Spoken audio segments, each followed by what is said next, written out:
Shut that crap off now. I don't want any of that crap. No intro. What? We're not going to have an intro?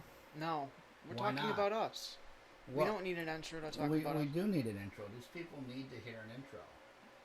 No. All right. No, All right. we Fine. don't. Shutting it off. Fine. No intro. No intro, folks. He doesn't want to be fancy. No, not Doesn't really. want anything fancy in this place. Simple. All I have that's fancy is a cigar. All right. Anyways, folks, welcome to the Paranormal World, www.paranormalworld.org. This is the Twin Tiers Supernatural Research Society. It is the Chief Investigator, Jerry Smith, and I, Brother Wade, here. Jerry, what's up? What's up? Hi. That's Everyone. it, a hi. This guy has never done a podcast before, folks.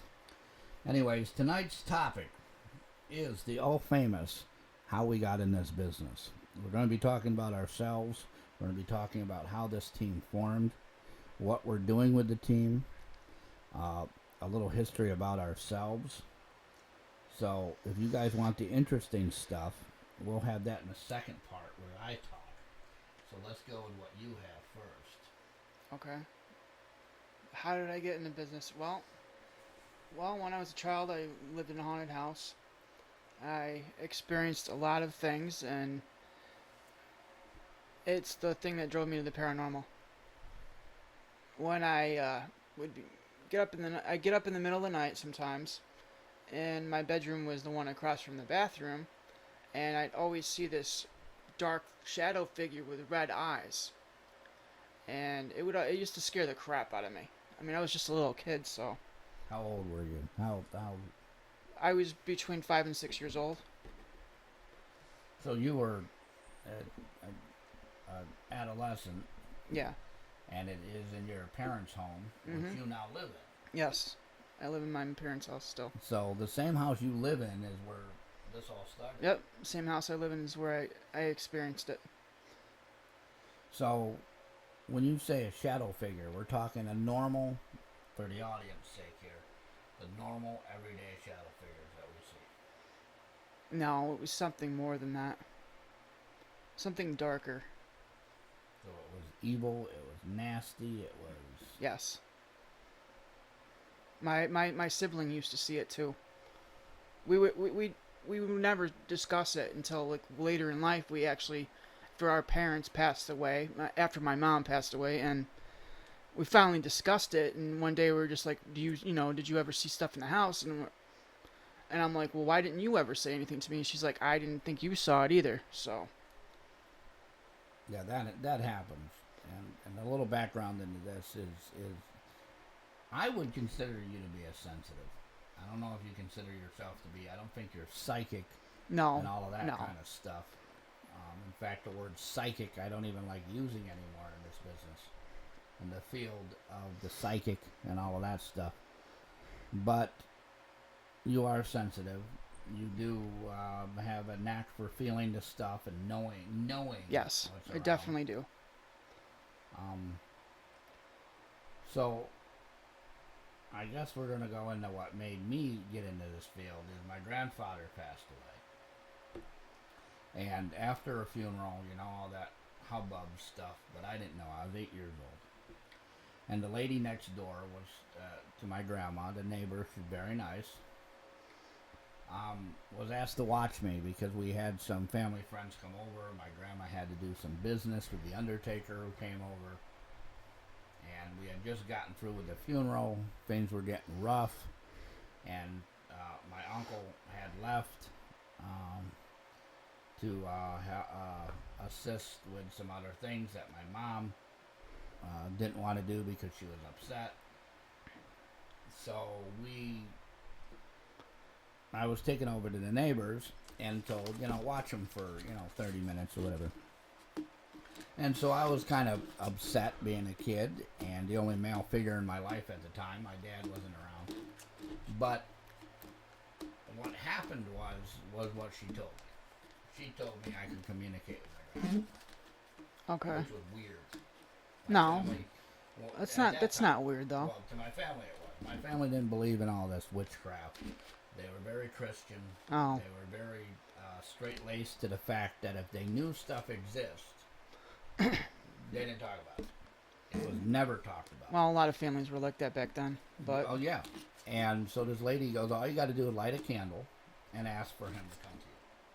She gives me a candle, and by that time, with me staring out the window and watching the fire truck go by, I remember my grandma come back with me. Well, the story, let's progress maybe later in that week. We hadn't seen the neighbor. My grandma was a little worried. And the one night we stayed over, because again, family came and whatever, we heard a loud scream, like a banshee scream. We looked out in the hallway, we knew it wasn't there. It felt weird. The whole place felt weird.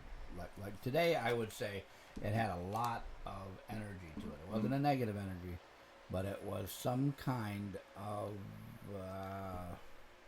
energy. I don't really know what to say it was. I've never really felt it before. It's kind of hard to pinpoint, even being in this field, what this energy was. So 2 days go by after that, and they found out the lady had passed away in her sleep. My grandma took some stuff that the lady said that my grandma could have, or said that she would like to have. My grandma, would look good in my grandma's house. And nothing was spoken about the woman. Later in life here, being in this field, yeah, she was a Wiccan. She was a pagan, a Wiccan, maybe even a psychic. She had cards. it's possible. Very possible. But like I said, my family never brought up anything. The lady was very nice. The lady never interfered with us.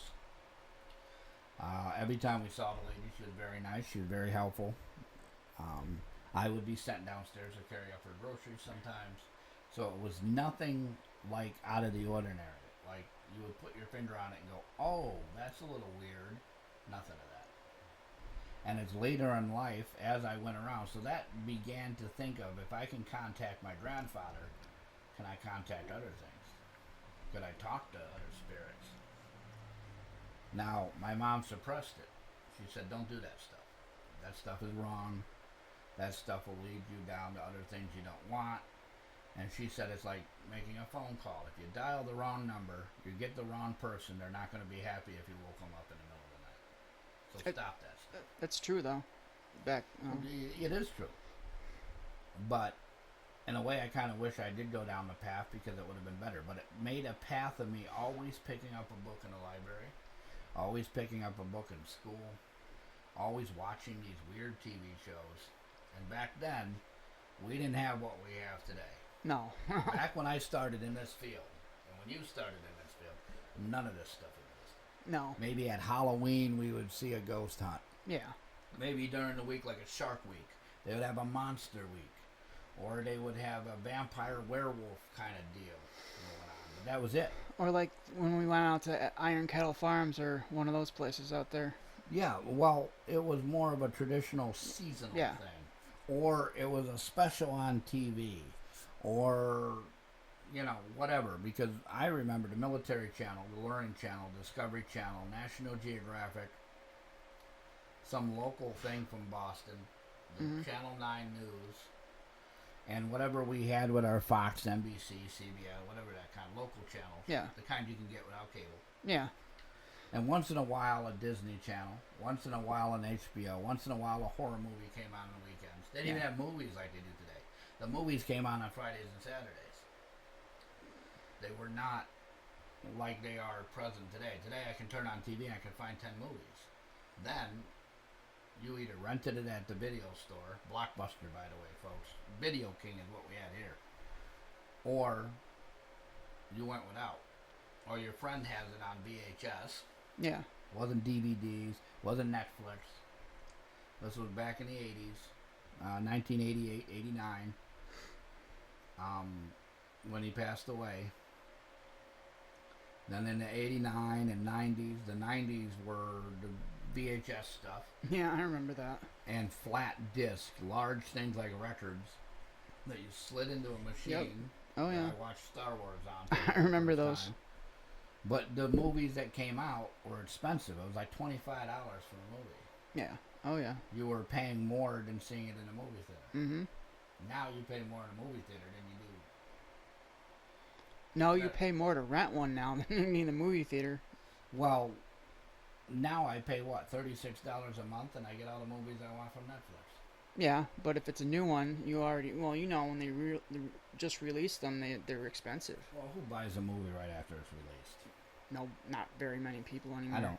Most of the movies I have, I bought and used, or they're about a topic.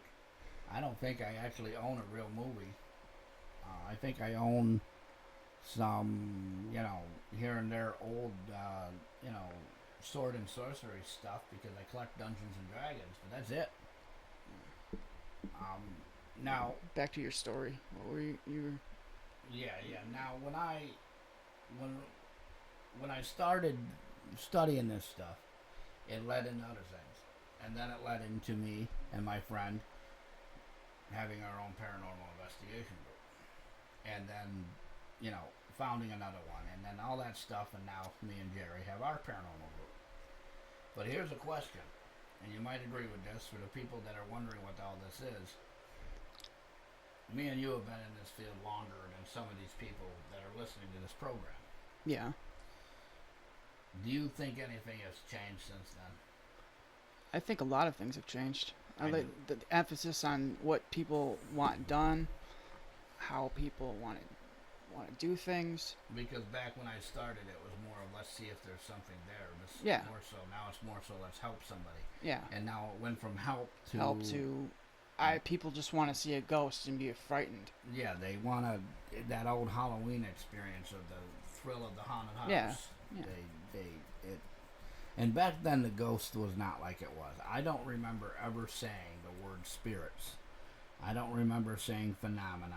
I don't remember when I was a kid researching in these books. I don't remember anything with all these terms that they use today. It was either a spirit passed on was a large word that they called stuff. And the emphasis was after you die, you go to heaven or hell, or you stay here for some unknown reason. And wander the earth. And some unknown reason. Well, or you're evil. Yeah. Or, if you died of a traumatic death, then you're wandering the earth and trying to find out why you're still here. Yeah. But today's thing is, it's there, it's stuck in the building. It's a residual energy, and everybody wants the thrill of being scared by it. But which we all know is it can also leave a location too. It cannot just stay there. 50% I'm believing. Yeah. But we'll get into that another time when we start going into types of hauntings here. But for me in this business, I take it very seriously. I take the research and the science, and I think that's what led me to the way I investigate. Is I want to know the science. I want to know, that timing. How long before somebody drops of a heart attack does they go separate from their body? Could you save someone if the spirit can get back into the body? That's a good question. Instead of doing CPR, it should be more focused on asking the spirit to get back in the body. But, this is going off into a science way, but that's what I like about the business. Let's go into what you like, because you investigate a way different way than I do, which makes our group very, very unique. How do you think I do it differently than you? You are more of a person of electronics, more of the camera, more of I want the evidence right here in front of me. Yep. More of that spirit is going to show itself or else. Mm-hmm. It's almost like training a horse. The horse will jump over those bars. Mm-hmm. And I'm going to stay here till it does. I'm the type that if it doesn't jump over the bars, what's the science? We got 2 readings, Yeah. The last investigation we were on, I'm more worried about the levels of EMF and what's happening, and you're more wanting that ghost right there in front of you. And, I'm science, and you're... Technology? Partly technology, and I use a lot of intuition too. Yeah, well, that's what I'm saying. You're more of a physical. I want it to here. I want it now. Yeah. The physical end of the thing. We both. I think we're both on a level of technology. Yeah. Where we're both almost the same. because just like the other group I was in, I can say I need an EMF meter, and you hand me the one I need. Yep. Oh yeah. And that's the way I like it, because we both know if I say, well, I'm not getting a spectral reading on the camera A and B, but camera C is doing, blah blah blah, and we instantly know what it is. Yep. There's a lot of people out there that I've investigated with that I tell them I'm getting an EMF meter spike at an 8 when normally you only get a 2. And they'll say, well, how do you know? Well, the numbers on the thing, I don't know what that means. Well, you better know what it means, because anything over a 5 is definite evidence. Yeah, I mean, I had my education, my training, and I know what I know. And now, I would think, when I sat here and I prepared for this show, I figured you'd have about 2 years more than I do. Probably. But those 2 years probably were like fooling around. Like these people want to do today, I've already done it. Let's go in a graveyard, see if there's something here, la la la. Yeah. I've already done it. I want to go in a graveyard and see why it's there, how is it, what is it, what's making it be here, how dangerous it is. I mean, I got a lure like that. I like, I'm the type of person, you say there's a demon somewhere. Well, let's prove demons exist. Oh yeah. Because that's the one thing on my goal we haven't done, is I set out when I first started this is to prove stuff exists. I want to make science say yes or no. And we also want to do something differently than everybody else. Well, we focus on, the religious. I'm not going to say religious. We focus on getting rid of negative energies, focusing on demons, helping people with those problems. Yeah. Because it's not being done. No, it's not. But that's for a whole nother show. But quickly, folks, it's not being done. You can go to your church. You can go do, whatever you want. Not even a church. I say church because every time I say the word demon, people think of a Christian religion. Yeah. You can be a Wiccan. You can be an atheist. It can be Let's anything. Just say an atheist. You don't believe in anything on this earth. You believe that stuff lives and dies. The rabbit walks through the woods, gets snatched up by an owl. All poor thing, he dies. Nothing. No creativity. No, his life was planned. Well, and still have a demon attack. But all religions have some version of a demonic spirit or a evil presence. Well, I'm going to the extreme. The person doesn't believe in anything. He doesn't even believe the earth is round. He just wakes up, goes to work, and comes home and says, oh dear, whatever. He can still get influenced by demonic activity. Oh yeah. You don't have to be religious. I agree with that. Yeah, you don't have to. You could be an atheist, and the last case we worked on was Wiccan. The lady did something wrong and couldn't correct it. Something happened. Yeah. But I have some religious training. You have religious training. You also have what helps our group is a degree in whatever that stuff is that I don't understand. I have a psychology background. A little bit. So you can talk to people and read them. And I'm a very good knack of helping people. And our other two members have their specialties, but for the most part, our group is a well-rounded, whatever comes up, whatever would come up. Yeah. We have something for it. Yep. And between the experience and the know-how and the, like we're talking now with the experience of working with people, I believe that's what makes our group even better. Now, I'm not saying they're better than the rest, because every single paranormal group out there is the same. Every single one goes somewhere. What's here? What's not? How can we help this person? It's all the same. Yeah, it's all the same. But it's what they specialize in. It's what they. We're the only one, at least in our state that I know of. In our area, at least. And 50% of the border in two directions of the other two states that border us. We're it. I didn't know that. Let's see. The largest city would be Syracuse. 72 miles away. Yep. The other one would be 62 miles away. Scranton. And you have 4 hours. New York 4 City. hours. Rochester. Buffalo's 4 hours. Buffalo Rochester. too. Yeah. The city's about 5 hours and 26 minutes to Madison Square Garden. 3.5. If you drive the right way. Well, Anyway, if you calculate every single mile, it's about 18 miles. something like that, yeah. That's almost double of the other. But then you got New Jersey, you got Delaware, you got Massachusetts, upper part. We got the state capital. Yeah. I don't think unless these big cities have it, which we haven't found it, we're it. Now, I don't want to put a chip on our shoulder, but that's probably something that's good. Probably. More people. Paranormal groups need to help more people. They do. And a lot of what I see is now the tour business, which you can only walk through a place so many times. So many times before it gets repetitive and it gets... Well, not the repetitiveness, but how many times can you expect something to appear? It's not a Disney World ride. No, that thing is not going to flash and moan and make some noises every time the boat goes through. Oh, I know.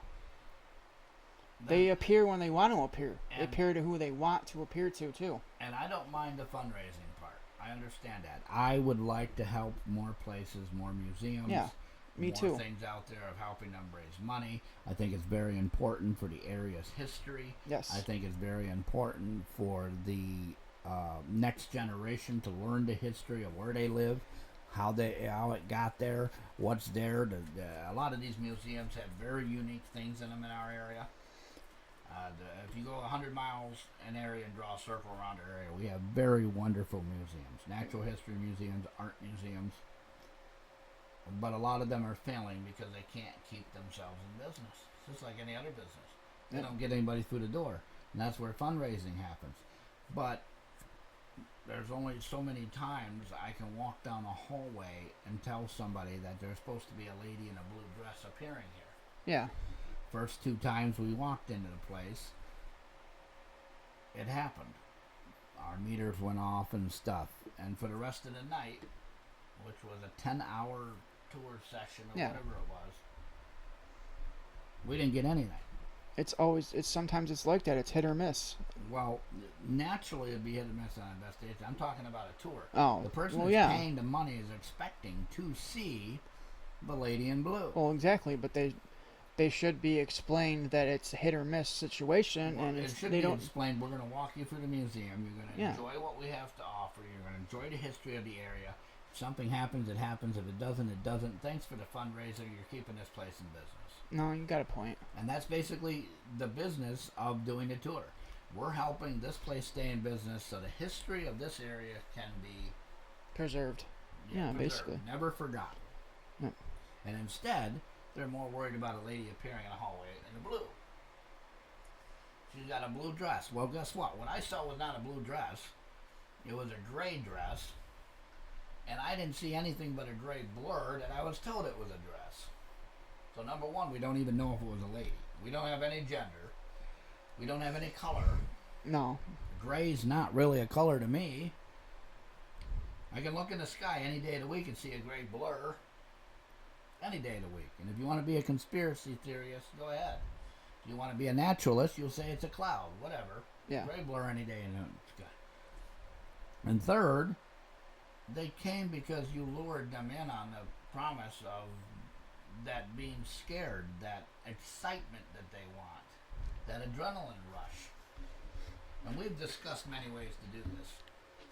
We've discussed many ways of trying to do this with actors, actresses, maybe doing something different, going to other areas, putting some what they call EMF distributors in the air to make the electromagnetics go up, to make the place sound a little more eerie with no lights and the dark, total darkness. Have everybody have a flashlight. Well, that's how a paranormal investigation should be done with the lights off.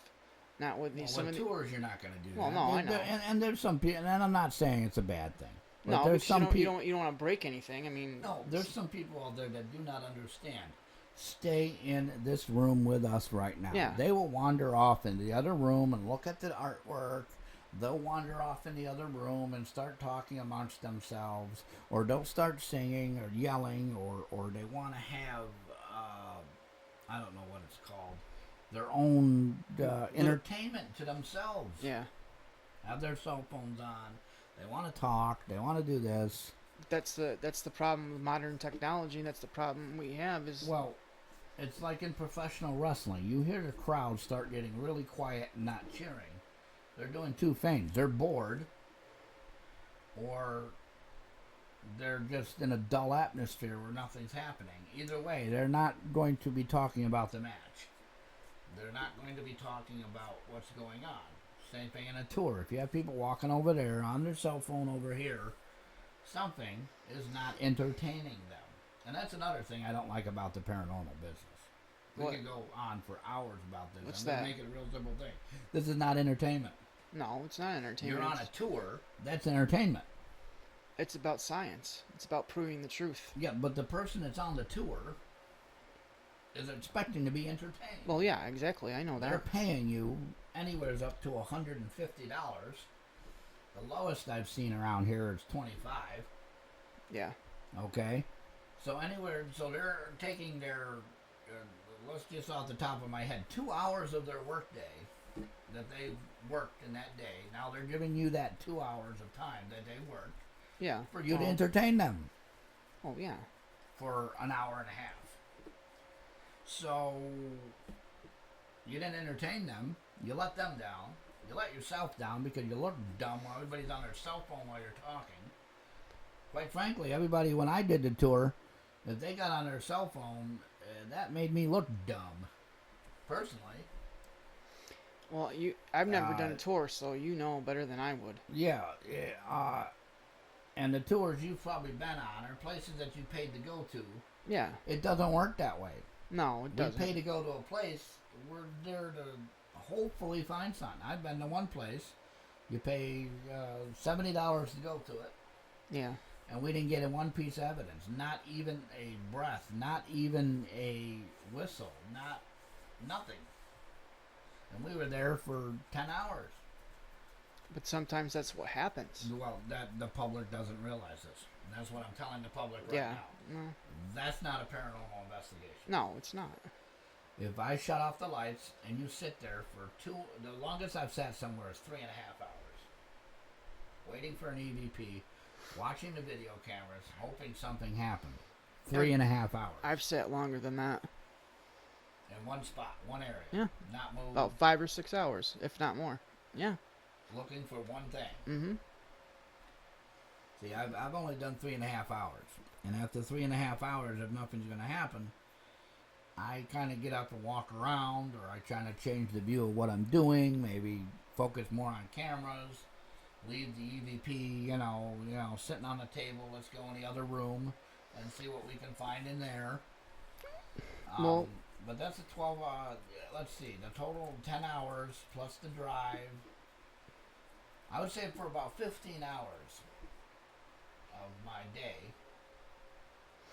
and 10 of that was getting no evidence. were there other people with you, though? Yeah. Well, that's the thing. That's why we would each pick a spot. Well, I'm just talking me personally. Yeah. Oh, okay. So my equipment, my time, was something got, I don't know. They never did get back to us on if anything was done, which I absolutely hate, but you can't do anything about it. I think the most I've been to somewhere was in Missouri. There was about 40 people on this tour. It's kind of a tour where they give you a lot, and then you go where you want. We stopped after about 5 hours because it was repetitive. But we got an EVP out of it. However, general public goes, and all they know is I want to see a ghost. I want to hear a noise. I want to be startled. I want to have fun. I want the excitement that I see on television, which they don't understand. The whole week they do that. What No, you I see know. on TV might be a whole week's. Yeah, whole Production. week's compacted into one show. I know Ghost Adventures will go somewhere and it's a whole week, maybe 4 days, not necessarily the 7-day week, but we're talking days in a row for. I know Ghost Adventures will probably spend about 6 days somewhere. that often counts some kind of, you know, meet and greet. Well, there is also that one show. It's 28 days. They lock them down for 28 days in one location. But that's a special show. Yeah, It's not. yeah. We don't. I don't think I would do that anyways. But I've gone back to places to find out. I something would. Because other people have found the evidence. I've done weird stuff, like graveyards for 9 hours at night. I've done them from dusk till dawn. So, Yeah. oh yeah. But these are people that have called, clients have called us. Are the one that I remember mostly was it's a famous cemetery, and they just wanted to know if something was actually there. They honestly wanted to know what the big hubbub about their cemetery was. Was there anything there? An EVP, maybe some orbs. Nothing big. Nothing that's going to scare away a funeral home from burying somebody there. Yeah. But I guess they wanted to do tours, and it didn't work out, or whatever their plan was. Not saying they didn't follow our advice on what to do and how to do this, Nanja, because that's a big thing of these places. Don't listen to the people that do it every day of their lives. They want to have certain criterias. They want to make a certain amount, and I often will tell. My suggestion would be, if anybody's listening on this and you're saying, "Well, I'd like to make my bed and breakfast a haunted place," have something in writing saying we don't guarantee anything. Because the day your office staff saw a man in a top hat walk into a wall, true story, the man in the top hat walked into a wall, which started a huge thing about the place being haunted.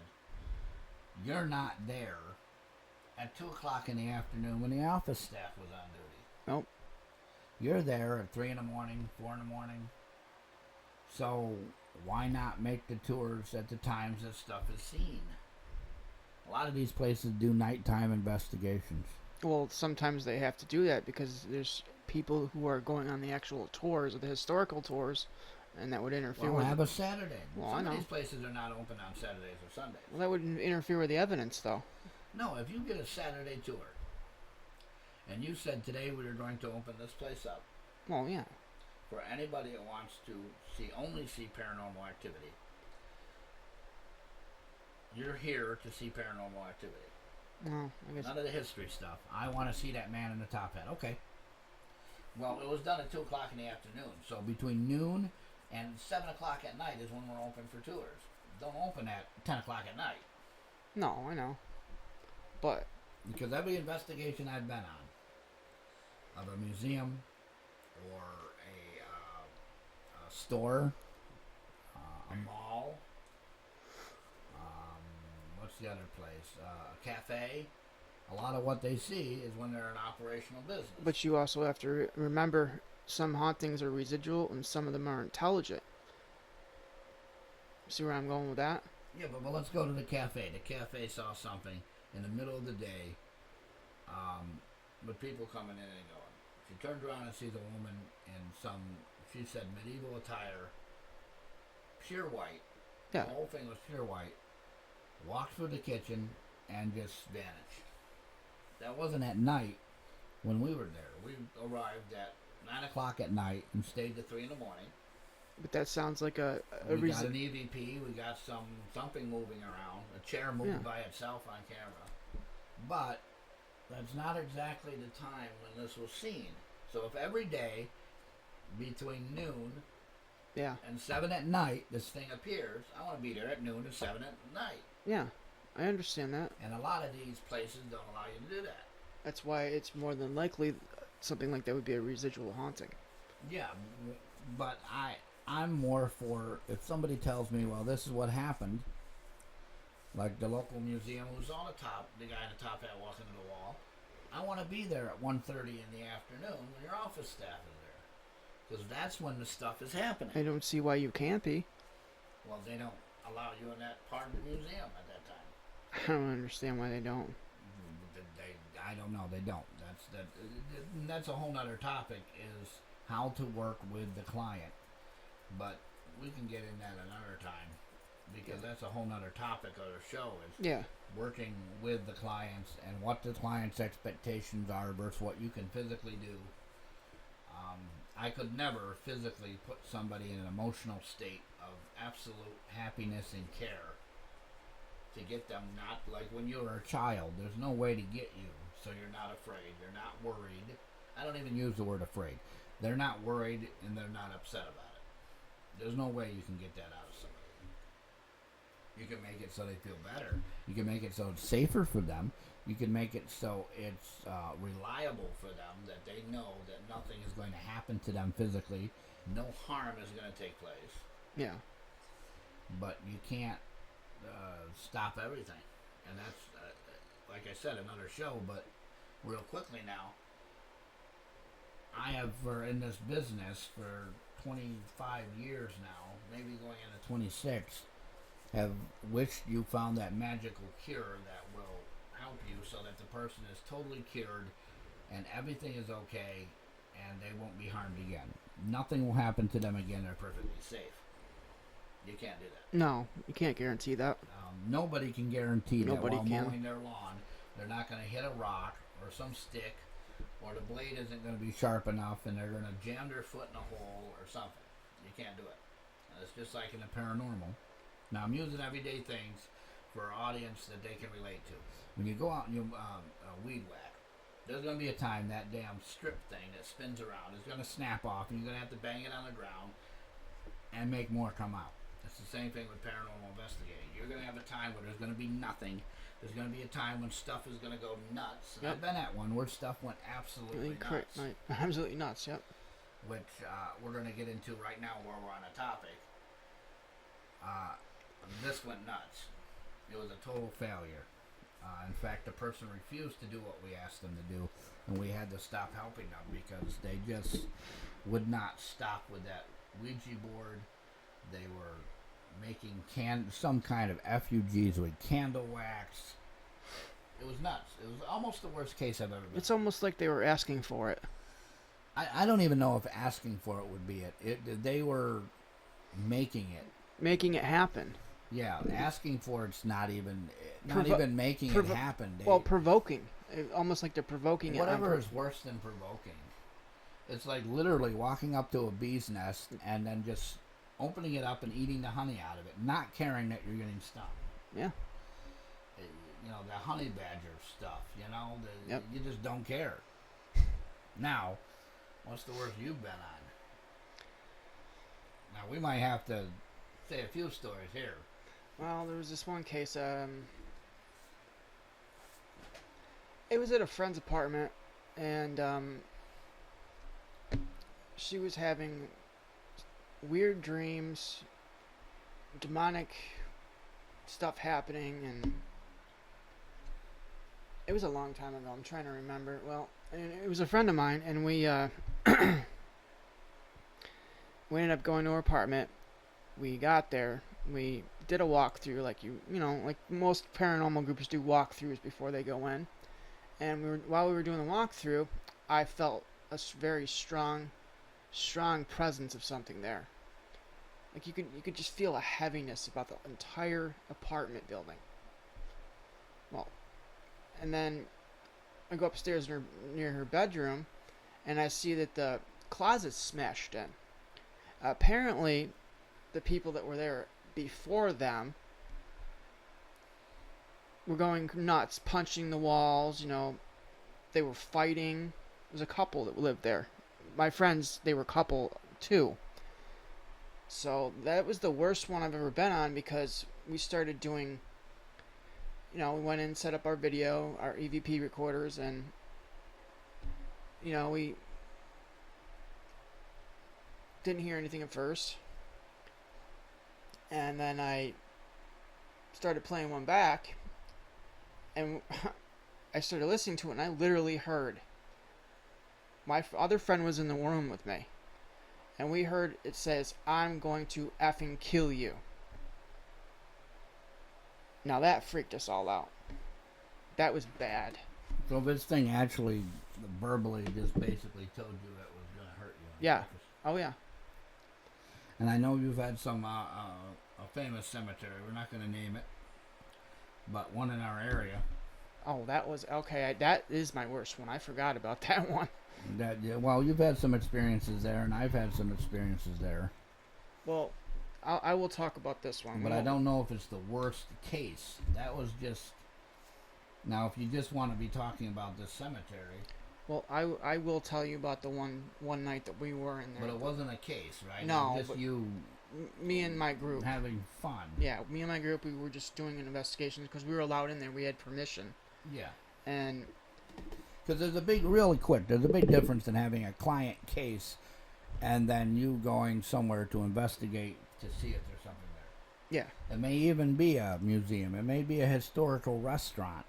Like I went to Gettysburg just to go to Gettysburg to see what it was like. I've always wanted to go there, but I've never gotten there. For me, a historical value turned into a paranormal experience. And this cemetery has a lot of historical significance too. Yes, it's one of the oldest. I don't know if it would be the oldest.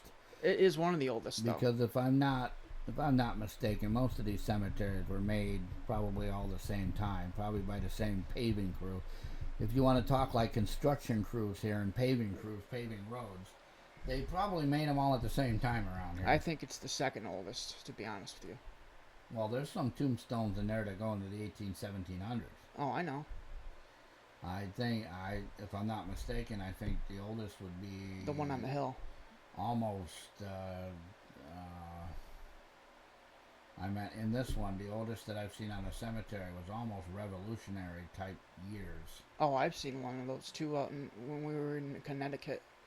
I went in college. I saw one in Salem, Massachusetts that was right there probably at around the same time that our Declaration of Independence was being signed, 1780 something. But I'll get back to the cemetery. But the oldest I've seen is 1400s. That's the oldest cemetery plot I've ever seen. Yeah, I'm gonna get back to my story though. But when we went in there, we frequently went in there. We went in there a lot. But we were, there's this place we call it the Knoll in this cemetery. It's on top of a hill, and there are various, tombstones up there, and there's an altar up there. That's what they call it, is the altar. And then there are coffins that... Now let's explain what that is, so people don't think it's a real made altar. It's a stone. It's a stone altar. It's probably a bench at one time. Yeah, a pavilion. That was the proper term, is pavilion. Yeah. But people say it's an altar. Unfortunately, you get unfortunate vandalism. And today, what's left of this stuff they will use for scrupulous activities. And it's just sad what people do to cemeteries. But when we were up there, we were investigating. I was running cameras. I was recording. I had a recorder way, in the middle of it, between where we were. And, we were all sitting there. We were all like, okay, Next thing we see is these, I swear to this, these shadow people going closer and closer to us. And then the first thing that really actually caught my eye, all of us saw this, was this tall shadow going across the hill, back and forth. I mean, it freaked us all out. And then they kept getting, there were little ones, and they kept getting closer and closer to us. And back and forth is not, it's not pacing like you're back and forth on a floor. No. I've seen this too. It's more like an animal pacing in a cage ready to grab something. Yeah. Like at a zoo at a feeding time, when those animals know the food's coming and they're just walking back and forth waiting for something. And we got that feeling. Like we were being watched. We were not welcome there any longer. The hunter-prey feeling. Yes. It all kicked in for all of us. You would have to feel it to know what it is. Oh, yeah. And if you're in the field already, you know exactly what I'm talking about. Or if you're new to the field, someday you will feel it. Yeah, you will experience. You're talking to somebody right now. Somebody's talking to you, folks, right now, me, that knows what it's like to be prey for an animal. And it's beyond that feeling. Yeah, I know what it's like too. And I made the decision, and they kept getting closer and closer, so I made the decision to leave. We packed up and we left. And it was the most scariest I would say the most scariest thing that I've seen in that place. I think the most scariest thing that ever happened. Now we're gonna get off the ghost for a minute, but the most scariest, if I was gonna say scary, and use the word scared, is when the Bigfoot or whatever it was tried to get in our house. I know you're gonna laugh, but I'm telling Sorry, you, man. I gotta see it to believe it. It's not that I don't something believe. that's 8 foot tall, looking down in your windows, like it has to peek down in. It's not that I don't believe, though. The dog's going nuts. Me and my mom don't know what to do for the dog, so I'm holding her. And this was a huge retriever that has never acted like this before. And the only thing I can think of is I gotta protect the dog and my mother.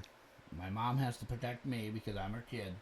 This dog is trying to protect us, and we have no idea what that thing is. To this day, I saw the Bigfoot because that's what it looked like. Well, I believe you because I've seen some strange things out But in the I'm woods. saying that's a scary experience when you know that thing gets in your house. You have no idea what it's going to do. I'm sure. I'm sure. I had no, until this day, I don't know what it would have done. I'm not laughing at you. I have seen some scary things in the woods. I believe you, but I have never seen anything like it. I'm not saying it's not out there. It probably is. So let's go real quick on this topic, since we're on this topic. What have you seen in the woods different than other investigations?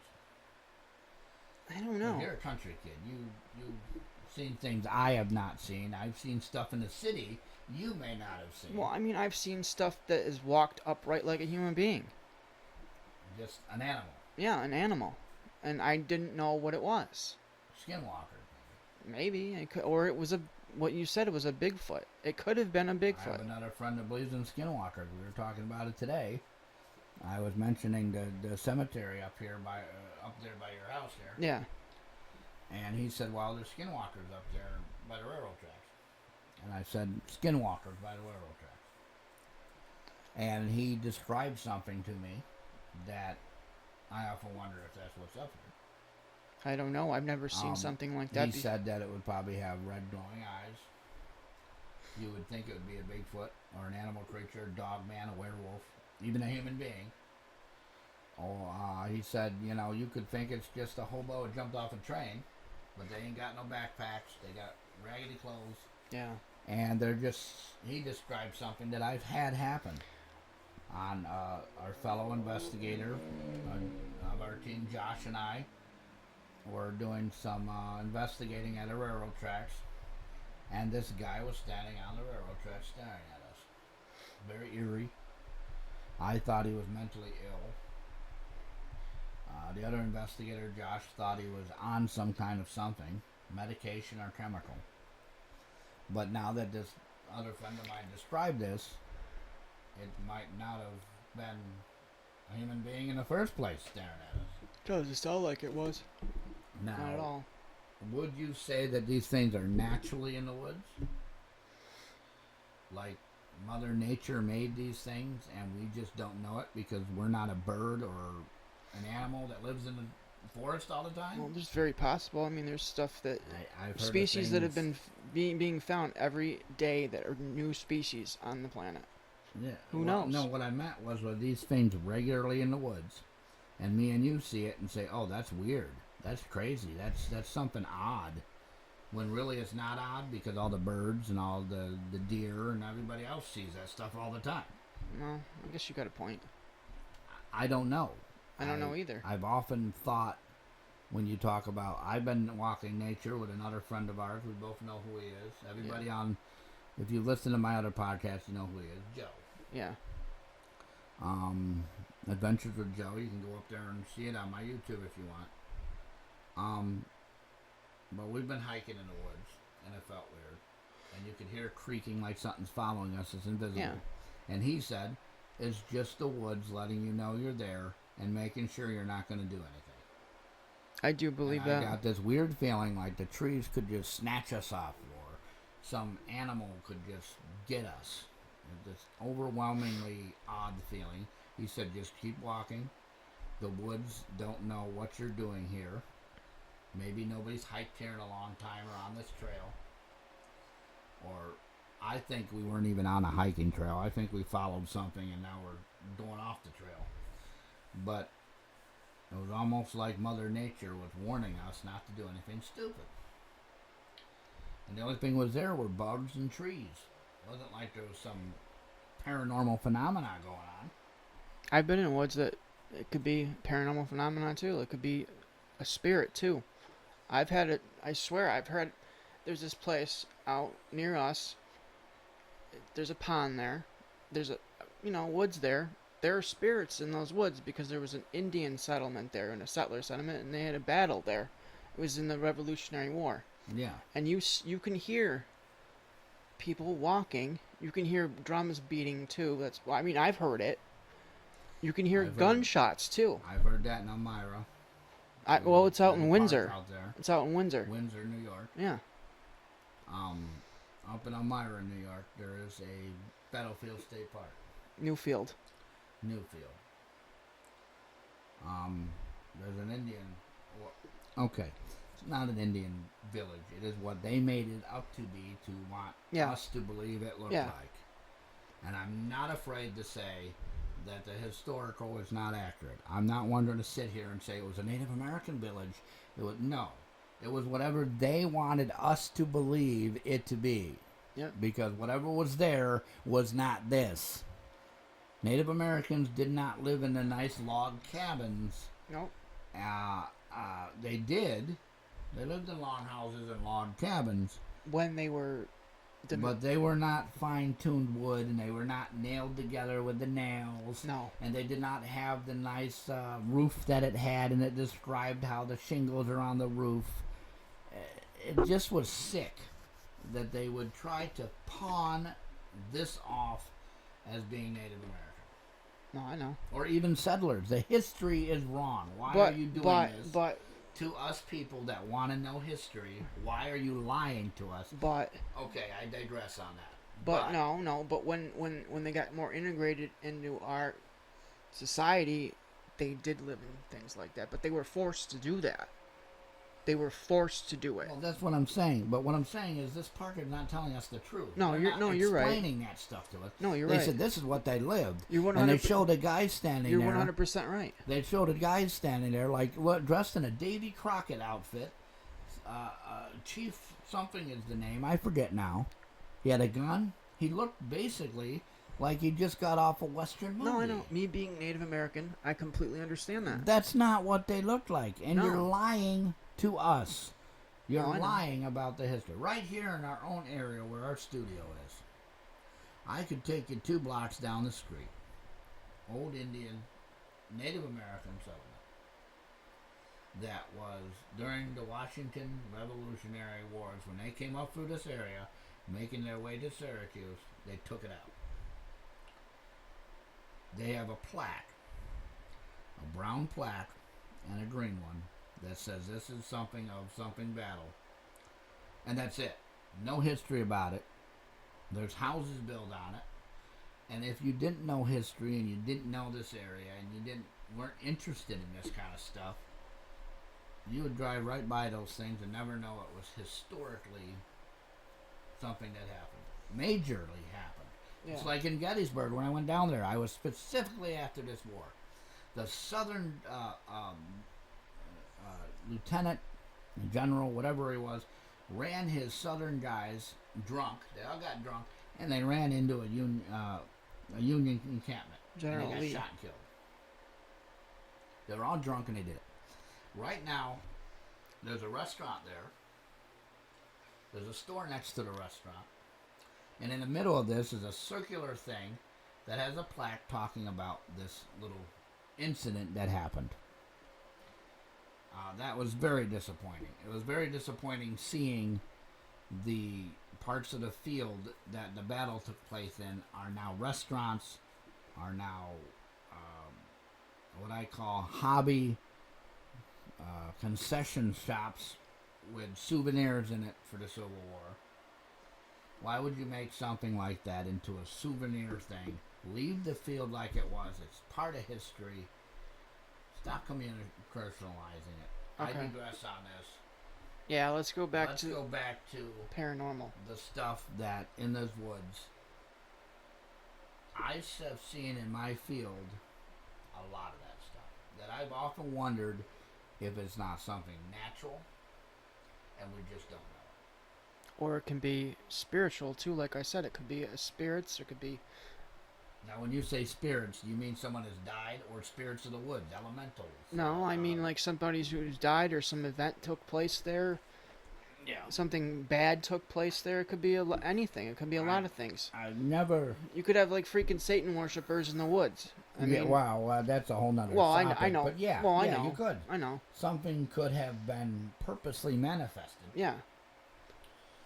And it doesn't have to be now. It could have been back in, the 1800s, 19. It could be. It could. 1920s. Yeah.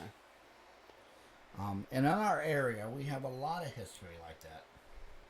Downtown, you can stand on one of the bridges, and you can see a pattern of. They say it's an upside down pentagram. It's not that elaborate. I've never folks, seen it. so don't come down here. Where? On the bridge there, looking on The Clinton Street Bridge? No, Main Street. the Main Street Bridge. I've never seen Now, it. a lot of people have never seen it. I had to have somebody literally point it to me. Wow. And supposedly, this thing, or whatever it is made this way to celebrate something, part of our history here, that was disgusting. Well, it's not disgusting because it's history, but it's disgusting because of what Occurred. benefactors and group it was. And a lot of people don't realize it. But what you just said is whatever they did, whatever they tried to do, whatever they wanted to do, could have made the area worse. Very possible. It happens all over. Any one of the people that are listening to this program right now, whatever neighborhood you live in, something could have happened. And that goes back to, kind of funny here, we're going back to the fact of what we specialize in. Yep. Is helping people get rid of this stuff. And the reason I want to do that is because no one pays attention to it. Everybody wants to just do Now, tours I'm now. not saying these people are bad. Don't get me by saying, don't write us an email and say, well, I'm a Wiccan and you're thinking I'm bad. No.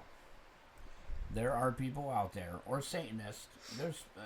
I went to school with a girl who was a Satanist in high school. One of the nicest friends I ever had. Still talk to her. We're still friends on Facebook.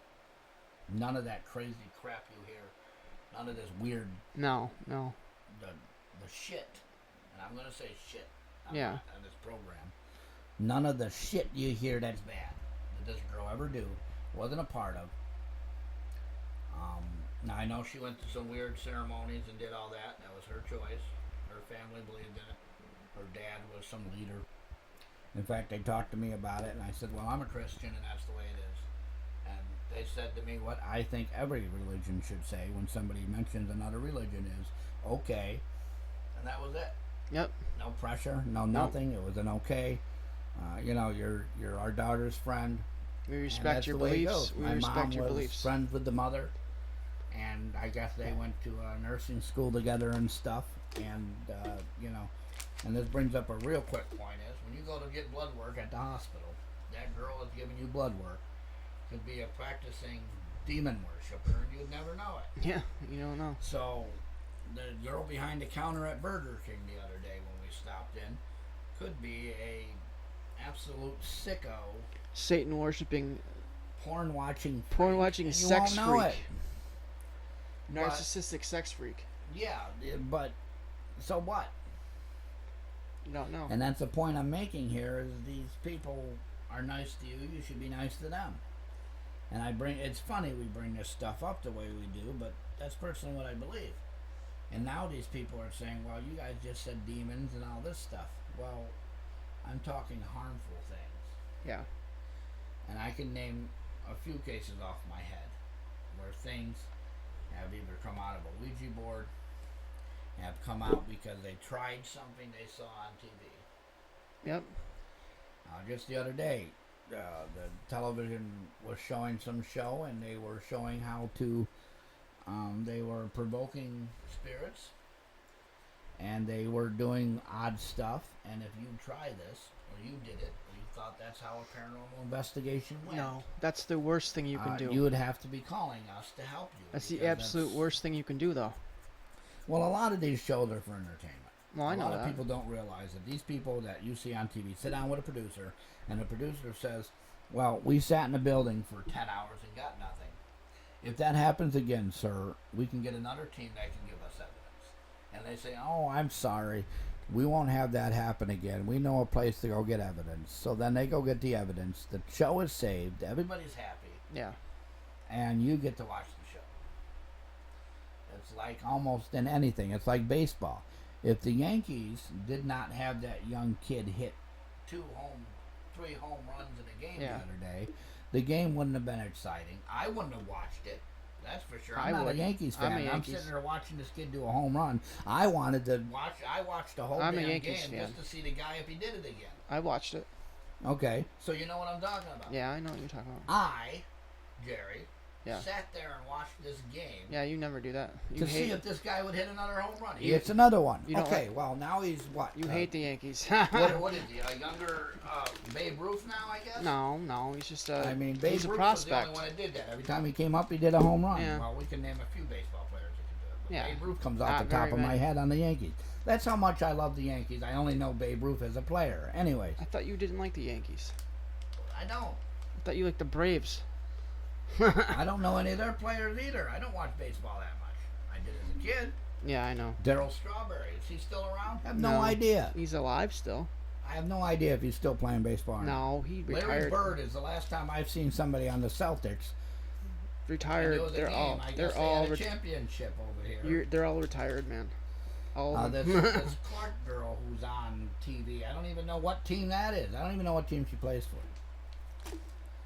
Don't even know. No, they're all retired. But that goes to show you how much sports I watch. But I sat down and watched this game. Why? Because the kid hit a home run. It's the same thing with these channels. They show these guys running around. Oh, I'm scared. Oh, I'm being possessed. The guy's laying in the middle of the road, screaming, and they say he's possessed, and they have to wake him up, and that's what people want to watch. Everybody, will watch that show. I watched this interesting show on Discovery Plus. It was about haunted hospitals. It was really good. It's very accurate, very good. A lot of these nurses and doctors have experiences, demonic experiences, shadow people, stuff like that. I wonder how many normal other spirits. experiences that happen. People who are passing on.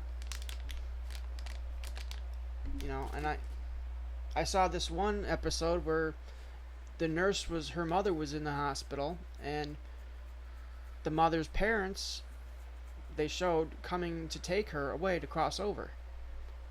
I mean, that kind of show is interesting to me. Yeah. It's something, it's based on fact to a point. But these shows that you're talking about are these shows like they're screaming, I don't mind Ghost Adventures. It's okay, but it's not. I don't know. I think a lot of times they go. This is what I think about that show. I think they go in there with absolutely wonderful, perfect intent. Yeah, they do. And then they exaggerate. And then it sells. It's the business. It gets the people watching. Zach and his crew are an excellent crew. Yeah, they are. They started just like we did, me and you, from the bottom up. Not really. I think they started with a documentary trying to prove ghosts exist. They're not a bad crew. They're a wonderful team. I've never met any of them.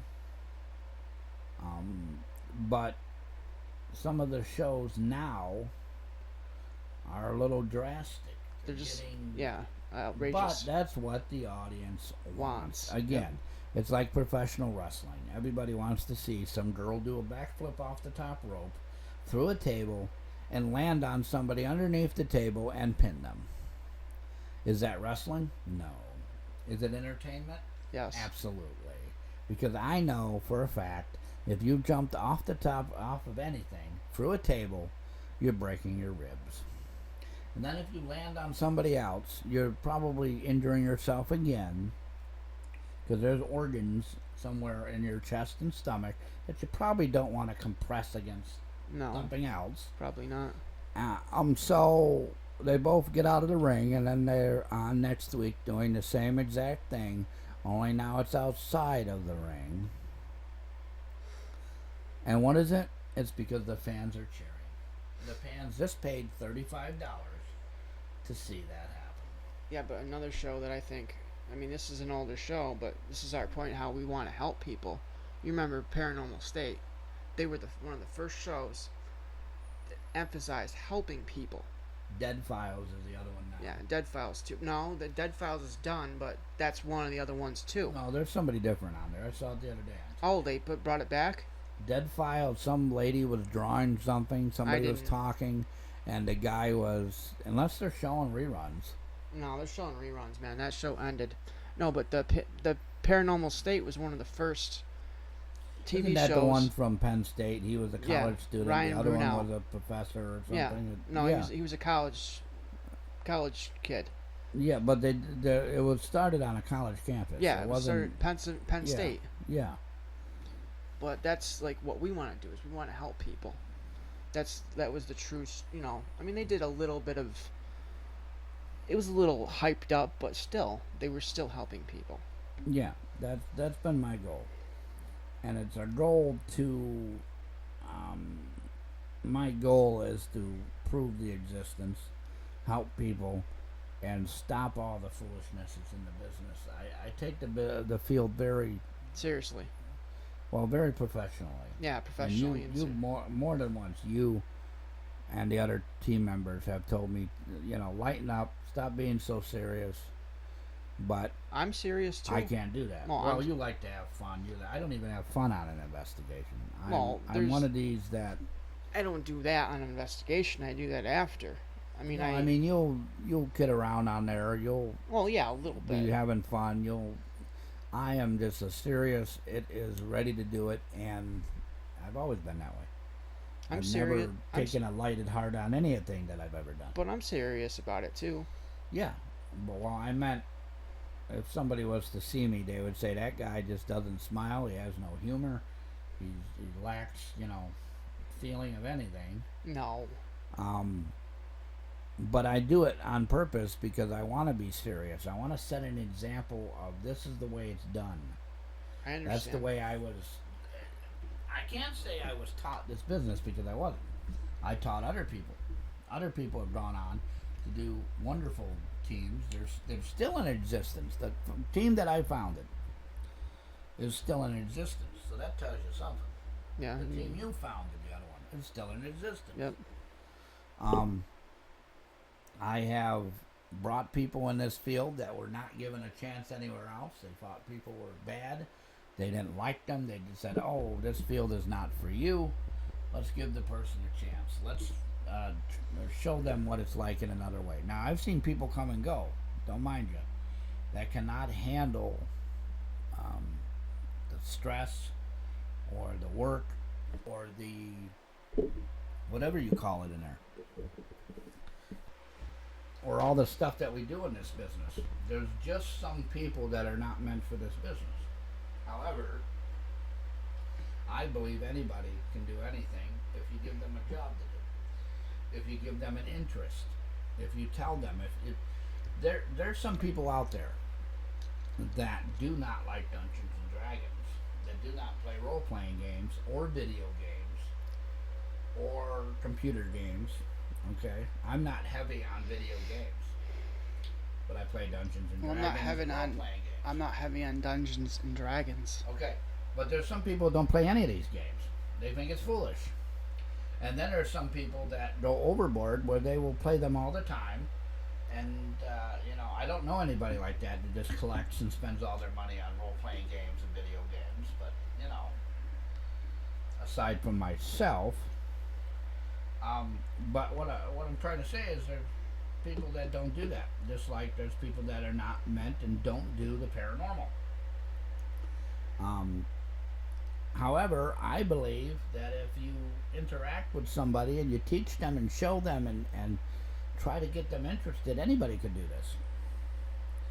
And I hope I'm reaching some people out there that will hear me speaking about this and say, hey, I would like to take this field, this hobby, this job, this lifestyle, because that's what it is a lifestyle, to a new level.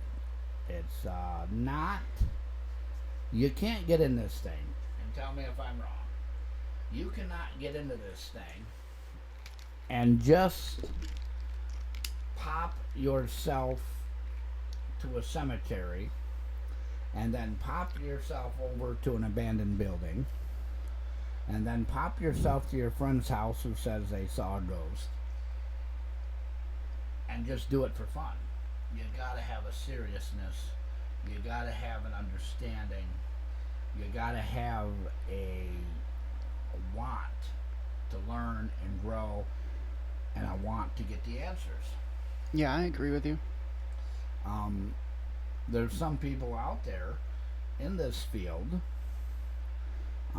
whether they're in our area or the person that's listening's area, that want to screw up this stuff. And one of these types of people are these abandoned building explorers. Now, don't get me wrong, I support several of them on YouTube. I support several of them on Facebook. But I'm talking about the guy that purposely goes into an abandoned school. First, you trespass. Yeah, you gotta get Then you permission. go in there to see if it's haunted, which it's not haunted. No, but you gotta get permission. And then you, God knows what you do. Spray paint the walls, act stupid, act funny. Yeah, If you They take all it do it. seriously like we would, get the permission, have a reason to be there. What's the reason? Well, the school is haunted by a little girl who was drowned in the water fountain in playground, and the kid that fell down the monkey bars and died, and the teacher that had a heart attack in gym class, and that kind of stuff. yeah, I understand that. And the reason I bring this up is because this is the other side of our team. We try to educate people. We try to help people that are in the field become better, or giving them a chance to grow with a team that's meaningful. And I've always done that. I've always tried to help somebody that may not be making it that well. Or show somebody new that is entering the field how to better themselves and make it. You've even taught me things that I haven't even know.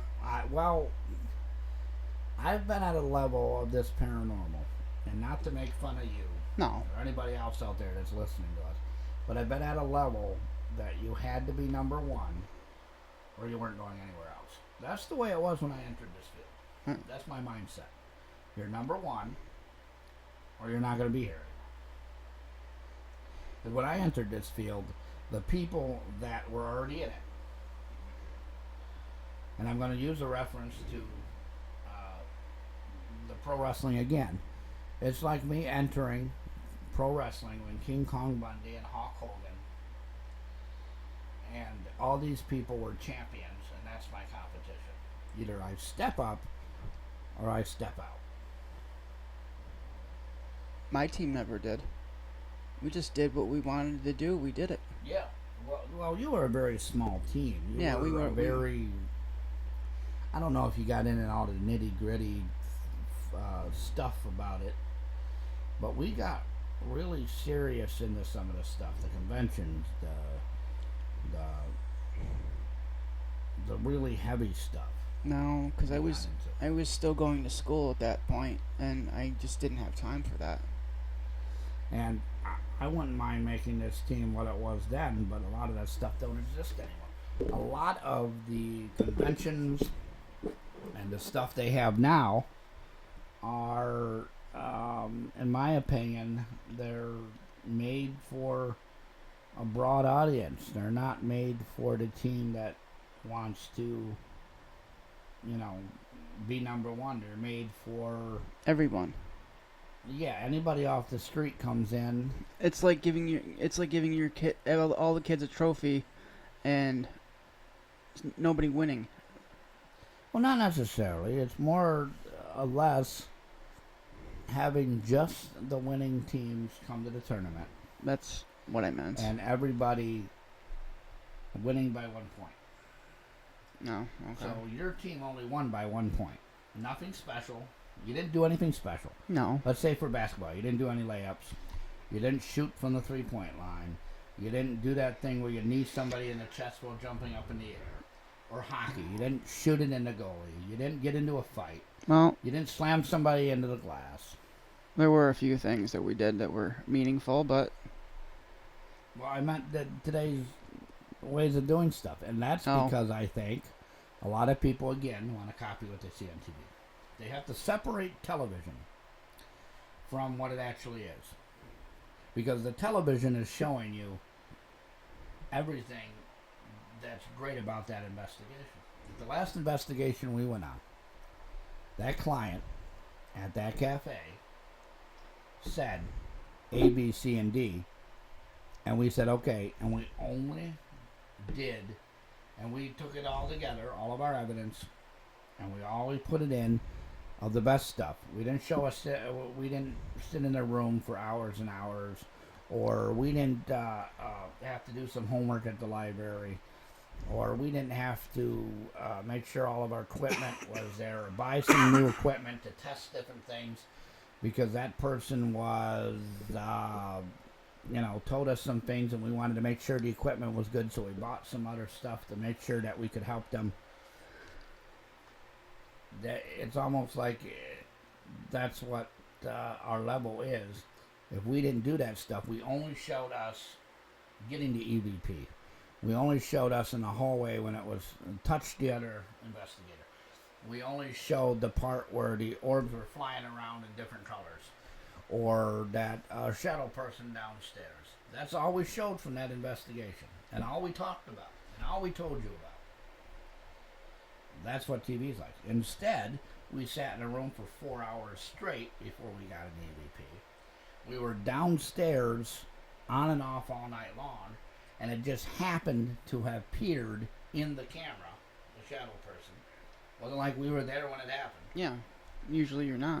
When we got those weird orbs, we were just sitting at a table in the middle of the dark, staring off, hoping something would happen. And we had to review it later to see these colorful orbs. Yeah. And then we got the 2 EVPs in the kitchen at different times, but in between those times, we had probably been sitting in that kitchen for a good 3 hours, another 2 hours, another 2 hours, and then an hour in the dining room, another hour passed in the dining room. Then we got the EVP. That's all we showed, and that's all we talked about. That's what TV is. Well, yeah, but It's a real investigation, and I tell many people, and they laugh at me when I say this. Every single person laughs at me. You'll spend 90% of your time sitting in the dark trying not to fall asleep. Or you'll spend 80% of your time in the dark wishing that you were somewhere else. yep, I've definitely Or- done that. You'll spend 50% of your time standing somewhere just watching down a hallway for nothing. Just staring at I can tell you the different paint colors of every single probably hallway that's ever existed in the world because of this field. I can tell you how many bugs that I've counted, probably 2,000 different varieties of bugs in a cemetery, as you stand there up against the tree waiting for something to happen. No, the mosquitoes biting the living shit out of you, I and haven't sitting gotten to there. that point yet. You haven't? Or you're at the investigation where the wildlife or the environment, and I'm talking a cellar, with brown recluses above you crawling over your hair to get to the other beam they want to go to. Yikes. You just mentioned mosquitoes biting the crap out of you. Oh, yeah. And what about the all-inspiring moths that want to keep flying near your camera gear? Yeah, and then you think it's something else, and I Yeah. mean, well, It- unless you really know what you're doing, Or the old inspiring one where you know the eyes that are staring back at you are an 15 animal, coyotes an animal. waiting to eat you alive, but they're afraid to go forward because that's where the cemetery Nope, is. that's The only never. thing Nope, holding you from death from being eaten by coyotes that's never happened to me, is man. a cemetery borderline. Or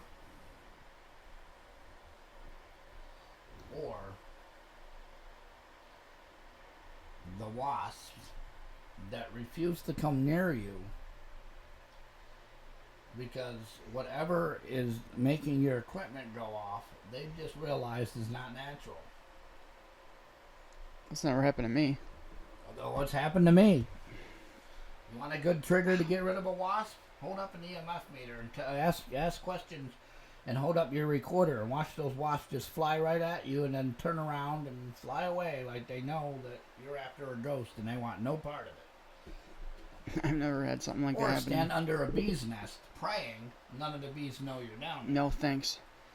for an hour and a half, hoping that they don't drop on you. Or turning around in a cellar and seeing a spider crawling up your glasses,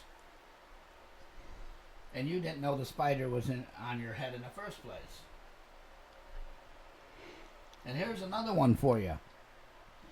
The asbestos pink panther stuff sitting an inch away from your nose, and every time you inhale with your flashlight you can see the dust particles go into your nose. Well, I've had experience with that because I've done construction before, and I know. No, I meant in the dark. Well, yeah, Construction Dark. in the dark? a dark attic. When you climb up into some of those attics, they're dark. No, I meant actually seeing the dust go into your lungs, knowing that you're standing there for an hour breathing in this stuff. Oh, well. The hazards of this job. Well, And yeah. We're not talking about the hours of listening to evidence so much that you're tired of hearing nothing. I've done it because when we went to Richard Penn in Pennsylvania, when we did that case, the attic had insulation like that. We were up there for hours. We were breathing that crap in. I remember seeing it all over the place. In the camera, we'd see little specks.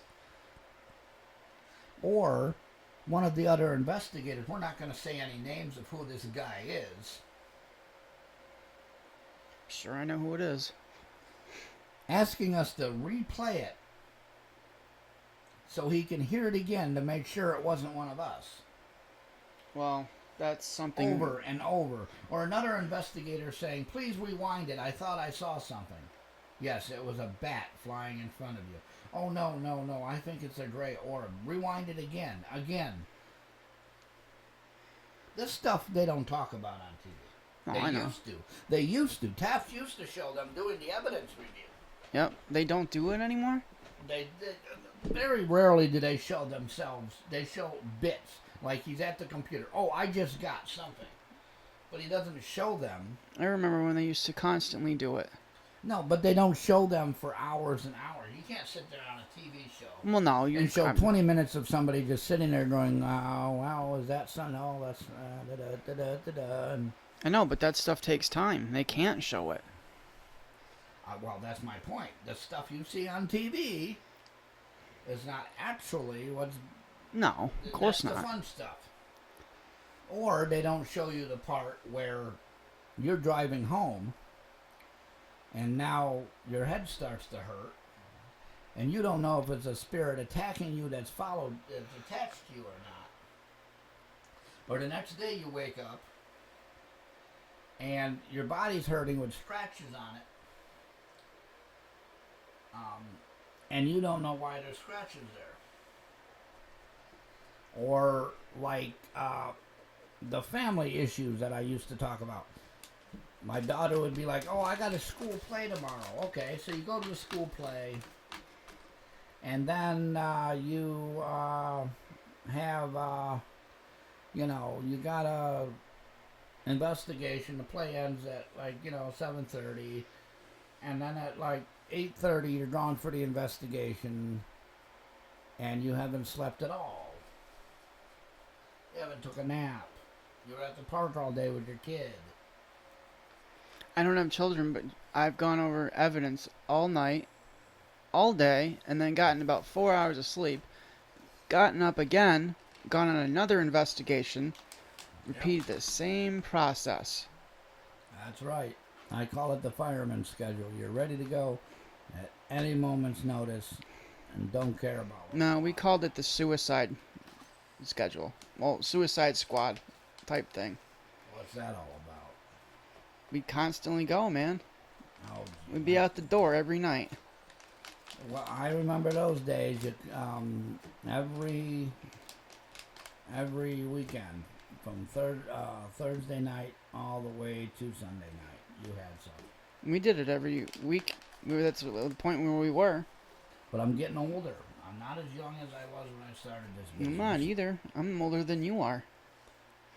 Well, 2 I'm years. We're both in our 40s. Oh, here. yeah. It's not like We're in our late 40s. But when I first started this, I could go for 4 days at a time without wondering if my back's going to hurt or saying, hey, I need an hour just to, itch my eyes to make sure they're still working. There's only so long you can stare at a camera before your eyes say no more. I know. Or your family is like, can you have 1 day so we can go, to the park together or something? You're like, nope, got an investigation tonight. Well, I don't And then the old lady decides to look at you and say, well, then do that instead of, I don't answer to anybody. My girlfriend's, 2 hours away? Yeah, that's... But still. I used to have to answer to somebody. I used to have an excuse. But one thing about it is, she always knew where I was. Well, of course. And she knew I wasn't with somebody else. Or as she said, I know you're not with another living human being. But that gets a toll. But they don't tell you about this stuff. They don't tell you the toll it takes on you to do this. No. They don't tell you the things you miss.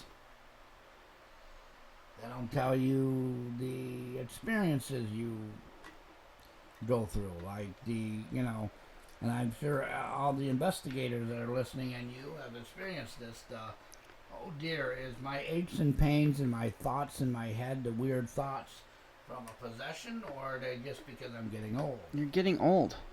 Why would you think it was from a possession? Well, what happens if an attachment? What happens if that stuff, in the field, and we'll have a whole show on this for you folks, but I'm going to say it real quick. In the field of dealing with demonic activity and negativity and all this, your body takes a toll. And there are times when you do have a point. You question whether it's you or something else. No, you do have a point, because I remember I did an investigation. I believe to this day that it was because I kept doing investigations where I shouldn't have been doing them, and you didn't prepare yourself, because I've had this conversation with you and the other investigators a long time. You have to protect yourself. Well, I do. I carry a cross. I have medallions. No, I meant protect yourself mentally, so you know that Oh. you have to go in there strong. You can't go in there worried about your finances. Well, if I clear my mind, if I know for sure that I can't do that, I don't go. Yeah. I won't do it. Well, see, we used to be on a schedule where you had to go. You were it, and whatever's worrying you, you get it out of your mind. Oh yeah, and that's what I did. To this day, I can clear my mind of anything. I do the same thing. And that takes its toll on you, because then your thoughts come back later. And no, you're right. But a lot of it is the what I call the temperature fluctuational, unsteady temperatures we deal with. And I'm talking, you're in a room that's a normal temperature, let's say 71, and it goes down to 32. And all your energy is drained out of you. It's freezing cold now in the room. You see your breath. I've had that happen. And then it goes back to normal. Well, your body, after a while, starts to take a toll on you. Yeah. The energy drain, the whatever it is in your system, electricity, the molecules in your body,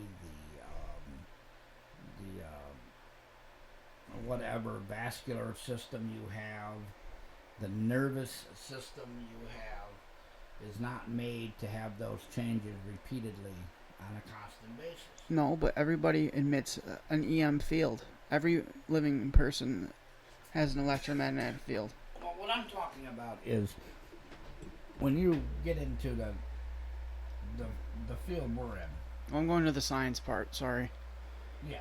If the demons want to take you and try to possess you and all that, your body's going to have reactions to it. Constant reactions to it can be harmful. I know. But you bring up a good point, is the preparedness.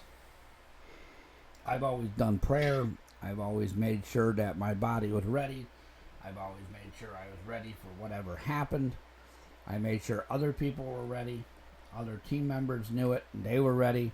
And like you said, if they're not ready, and they're not Focused as and trained clear. as we are, focused, then maybe they shouldn't go. I wouldn't take new members out there. No, but I mean, I remember an instance when this is how I learned. I actually got partially possessed, I believe. My eyes turned a different color, and my friend was looking right at me. I was going a little crazy.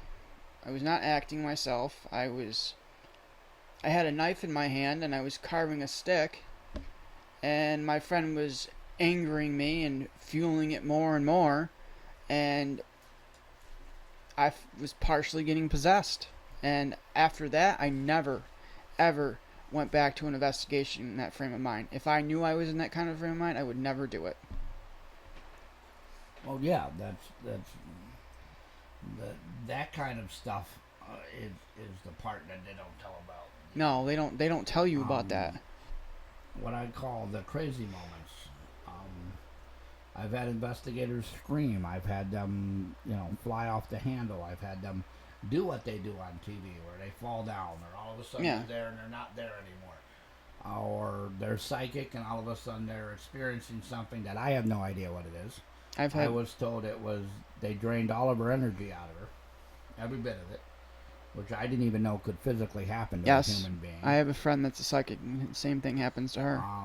And then there's another kind of psychosis that psychics have, where they can't take it anymore, and they just break because of whatever they're seeing, whatever they're knowing, whatever.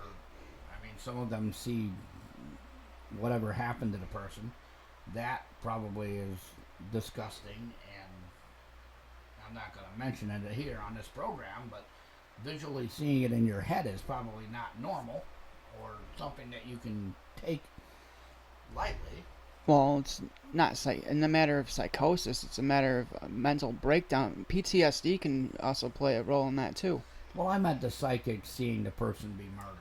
Well, yeah, but or going through the same feelings and seeing what happened at the scene. But I couldn't do that. But well, that's why, because they keep experiencing these events over and over, and it's a form of PTSD. But I don't know if you could write a psychic form of PTSD, possibly. Well, what I'm saying is these feelings that the psychics go through and we would have to get one of our psychics on here to talk to you about it, if they will. Psychics don't necessarily, well, you're sensitive. Yeah, if you I know. feel dread and sadness and huge, and I've seen it, huge, whatever, I call it sadness, but they call it another feeling, dread, or I don't even know what to call it, where your emotional state is just at the bottom, depressed almost. Severe depression or whatever, but it's only for that time being. But if that keeps happening to you, and you also see in your head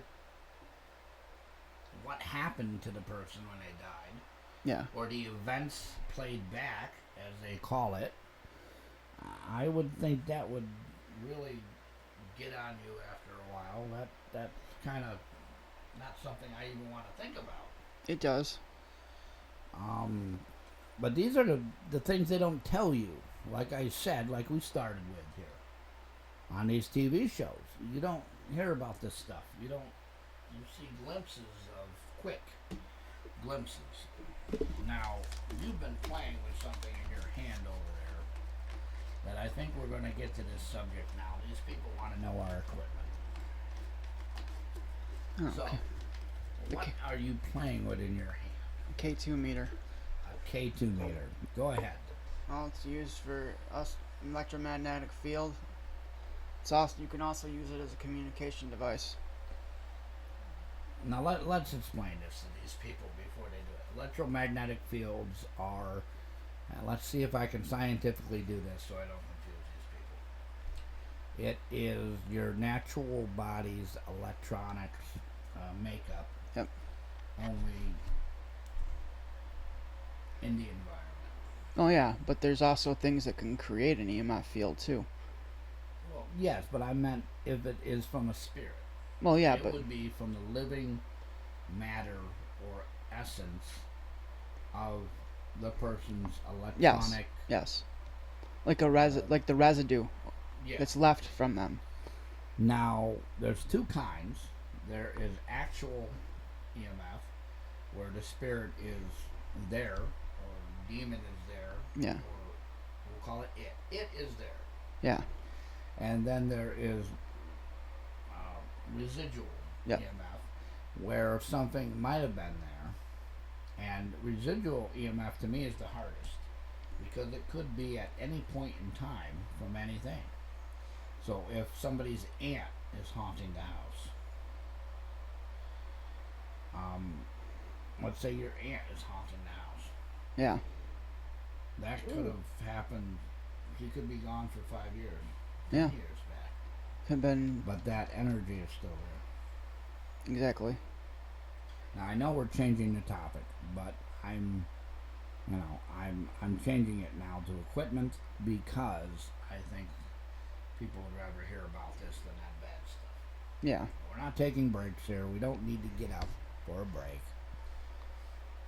Jerry laughed at me when I said we took breaks every 30 minutes, but he's gonna find out. But that EMF meter is different than the one I got over here. Yeah. This one's They call it a cell sensor, mine. It's not different. When I say different, is this: they all detect EMF fields. the electronic residue, is the word you called it, in the atmosphere. Yours is really used in the field for seeing if there's high amounts of yeah, it, high where there EMF. shouldn't be. Yep. Mine, the cell sensor, or what they call a EMF sensor. Yours has a light on its source. Mine has a meter, which is actually to determine the percentage of it. Yep. So what yours would detect is, say, if it goes up to the yellow, which is in the middle on this Yeah. thing. This is a voice radio show. We're working on getting, probably, you go up online, you can see some pictures of this stuff, or you already know it. But this one, they call it a gauze meter as well, but a gauze meter is more of an electronic sensor, atmospheric sensor, more so than the electric itself. So this energy, the electric energy, his meter would say, yes, it's here. We don't know what the percentage, we just know that it's saying this amount, a dangerous amount, a regular amount. And when I say dangerous amount, that's what it's really used for. If you were doing electric in this house, Yeah. and it came up to orange, you would say, oh, well, the wires are not right. This is giving off too much electricity. Doesn't mean it's dangerous to you. It means that Oops. mine has a percentage. So then you would use mine to say, I want 10%. I want 22%. I want 32%. And what mine does and what his does on an investigation is basically the same thing. Yeah, basically it is There the are same thing. people that get into it. You can get into the science stuff with the other one over here that's atmospheric more so, like a Gauss meter, but it's more of a trimeter, trifield they call it. It tells you the actual number, percentage, why, if it's good or bad, if it's high. There's even a sensor on here to say if it's bad for you. There's certain number ranges. I don't know what they exactly are, but this other meter could say, well, you're in a really bad range. It could affect you personally, which I don't use it for that much. That one I really don't use because it'll come up an 8, a 0.7, and it'll fluctuate between different numbers. Now, another piece of equipment we have is our ghost box. Now, SP7. the SB11 B11. and the IPC research device, the PSB, another spirit box. There's different numbers on these things, and what I'm trying to get at is there's different ones, basically. There's a broad range of these things. They just come out with 2 new ones. You also have an Ovulus, which is does the same function basically, but Yeah. it's more advanced. They have cell phone stuff you can use for Ghostbox. It's basically a radio signal, FM or AM, and it will It's a receiver. FM AM transmitter receiver. Yeah, it will repeat whatever is said through these signals. Now, it's a broad, complicated thing. We're not going to get into the science of it, but it's used very heavily all over in the field, and I think it's a wonderful piece of equipment. The second thing we have here are sensors that are just basically lights with what I call an attraction to it. There's some that are teddy bears, there's some that are lights, there's some that are toys, there are some that just you put in a room and it will light up when something goes by it. There's these light up if it's touched or if it senses vibration. That's basically the extent of it that I have right here in front of us. We also have cameras, which I'm going to leave this up to the expert.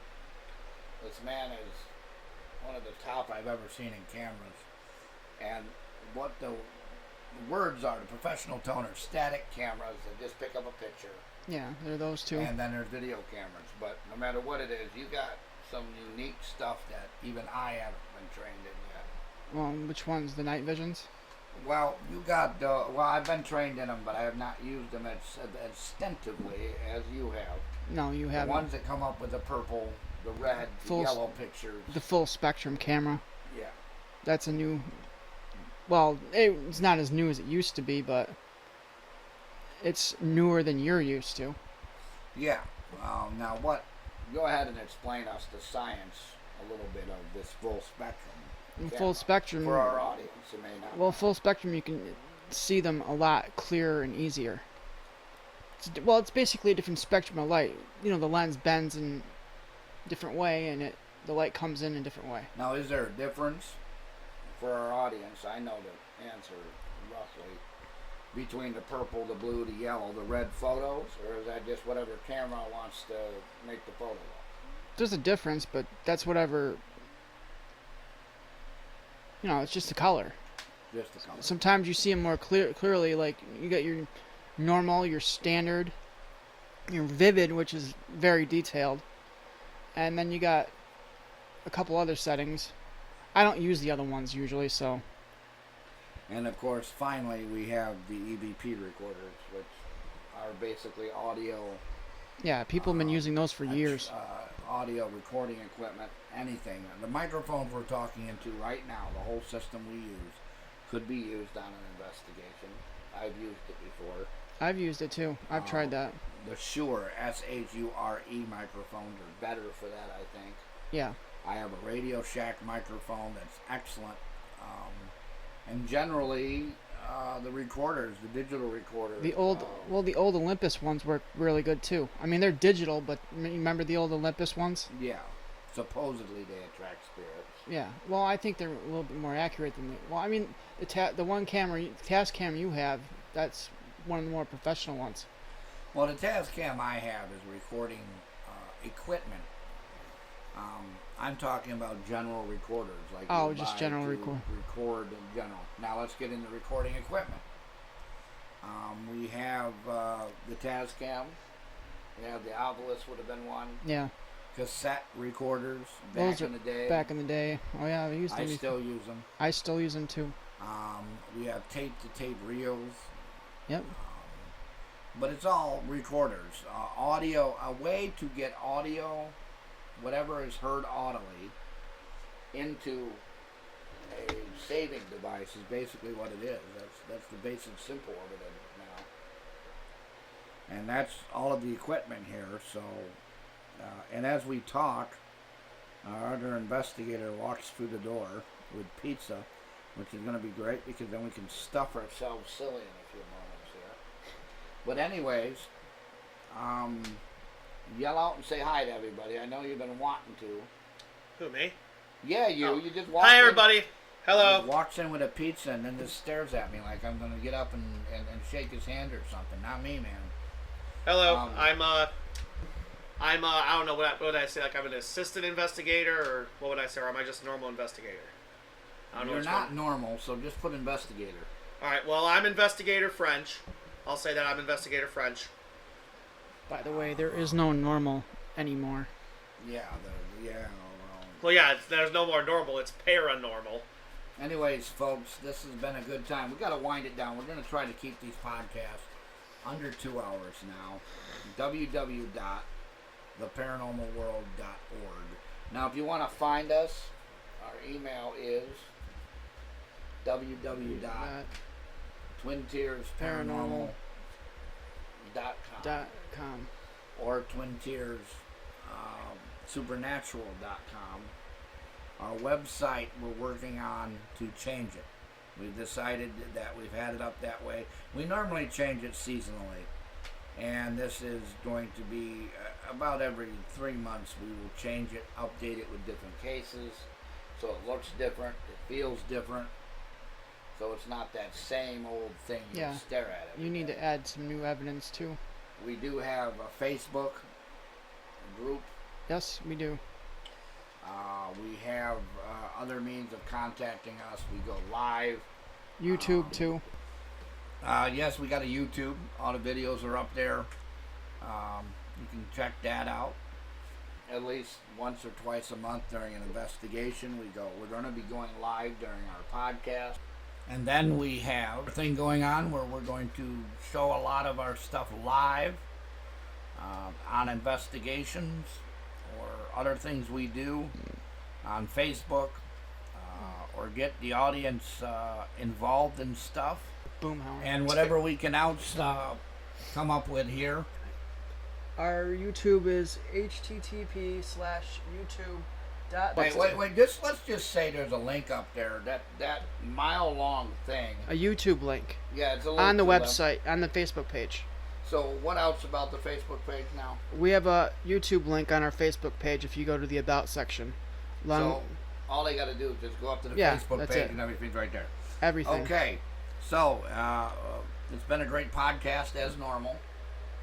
So again, www.theparanormalworld.org, www.twintiersparanormal.com. And I think our pizza's here. So we'll see you guys next week. Oh my God! The soda exploded all over the pizza. Better not be my piece, better be fucking Wade's.